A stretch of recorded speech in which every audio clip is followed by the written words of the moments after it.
mission. This is a true story. And the plane, when it was on this bombing mission, had been hit by several times by shells and by flak. And some of the hits hit directly into the fuel tank, which, you know, if it hits the fuel tank, it blows them up and they're dead. Miraculously, the bomber did not explode. When it landed, 11 unexploded 20-millimeter shells were taken out of the fuel tank. They hit the fuel tank 11 times with 20-millimeter shells. Any one of those would blow them all up and kill them all, but they hit it 11 times. The shells were dismantled, and to the amazement of every one of them, all were empty of explosives. Inside one shell was a note written in Czech, and it translated, it read, "This is all we can do for you now." This is a member of the Czech underground working in a German munitions factory. He's the one that is empowering those shells. He's working on the factory line, and he has decided, and him and his friends have decided, they're going to take it where those shells are going to be duds. And they can't do it to everyone because they'll get caught and they'll get killed or whatever, but they can do it to some of them. Well, in this case, they know for sure that 11 of them, this little group of people, 11 of them were on their job, doing their job, but they were doing their job for God.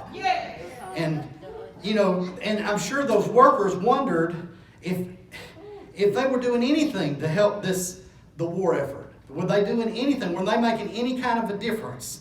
But they were making a huge difference. They saved a whole lot of lives. And they probably didn't know about it until they got to the other side. Now, we may not see now the place that our work has in God's plan, but it does. Now, let me give you another one. And I'm turning it over to her. There's this guy, and he fixes shoes for a living. And he's talking to this other guy, and he says, I don't fix shoes just for the money. He said, because the guy was telling him there's more efficient ways to do your shoes, and this other shoe place does it the most efficient way. And he said, yeah, but those shoes don't last. He said, my shoes last. He said, they'll last and last and last. I'm doing the best quality shoes I can possibly do when I'm fixing them. And he said, and theirs are going to wear out in a very short period of time. He said, but I'm doing this for the glory of God.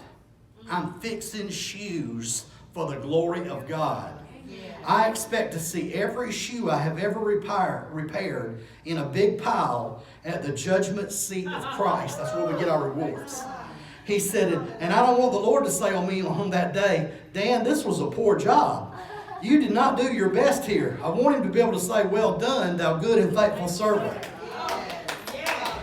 And he went on to explain, just as some men are called to preach, he was called to fix shoes. And only as he did this well would his testimony count for God. So all of us will give an account to God for our work someday.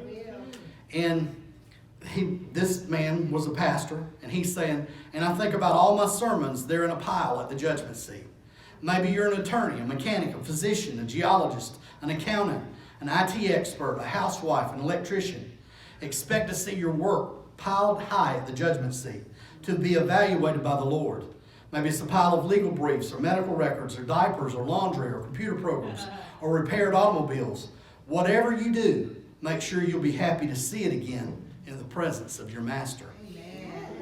1 Corinthians 2:9.